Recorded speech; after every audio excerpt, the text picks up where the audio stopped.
I'm Courtney Elizondo. The motivation of my speech today is to cover the dispositions that will influence my success as a teacher and how I will apply these highly effective dispositions to grow the development of my future students as well as my own personal growth. By identifying my strengths and weaknesses in imperative values, commitments, and personal ethics, the students in my learning environment will positively benefit through my skills and continuous education to become a better teacher. The dispositions I currently possess, without a doubt, are a high expectation for learning and honesty.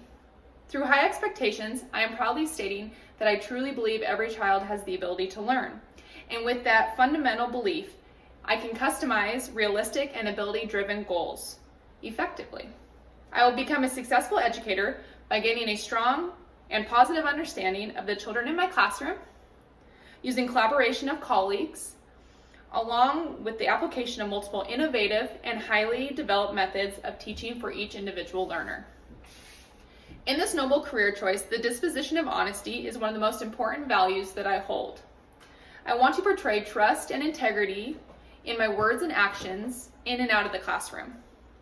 This will make me a successful teacher because honesty will translate into an environment where students will feel comfortable enough to share their input with me, and I will be able to develop strong, profound professional relationships with my coworkers.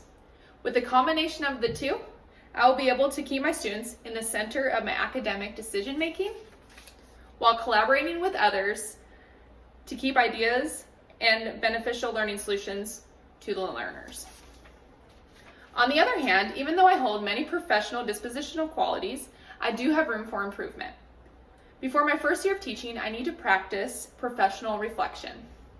I plan on using reflection in the classroom by being aware of my students' data and assessments, take those scores and apply that feedback toward my students' support and learning.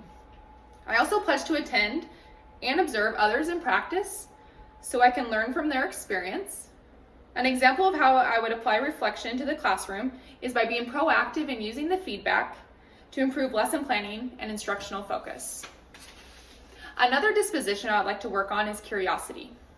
I do believe in the benefits of curiosity and its ability to help students think critically. But because I'm more of a literal individual, I want to push myself personally to start thinking outside the box. And I want to share with my children in the classroom that creativity can be very powerful and will help them reach effective conclusions.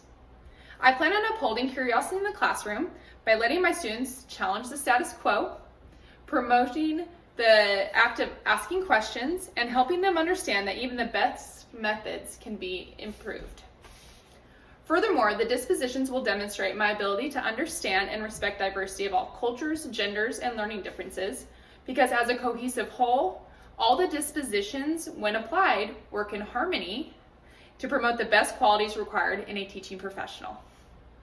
By being a representative of the disposition, respect diversity of others, you can only see students without bias and are able to skillfully speak to learners, associates, community members, and parents with respect as well as acceptance. By upholding the dispositions of honesty, compassion, and advocacy for all students, you will exude love, fairness, and equality in the opportunities for all students, and will be open to building meaningful relationships despite cultural backgrounds or beliefs. Potential biases affect teaching in creating a division in the atmosphere in the learning environment. If you are a teacher that has a bias towards an ability level, socioeconomic standard, or even culture, your lack of compassion towards that bias will create a wedge between your relationships with students, other educators, and maybe even parents. You'll be failing the students by not providing them the best educational experience they truly deserve. By focusing on becoming a walking example of the dispositions, we can remove ourselves from potential biases and look for the success of all students as the main priority.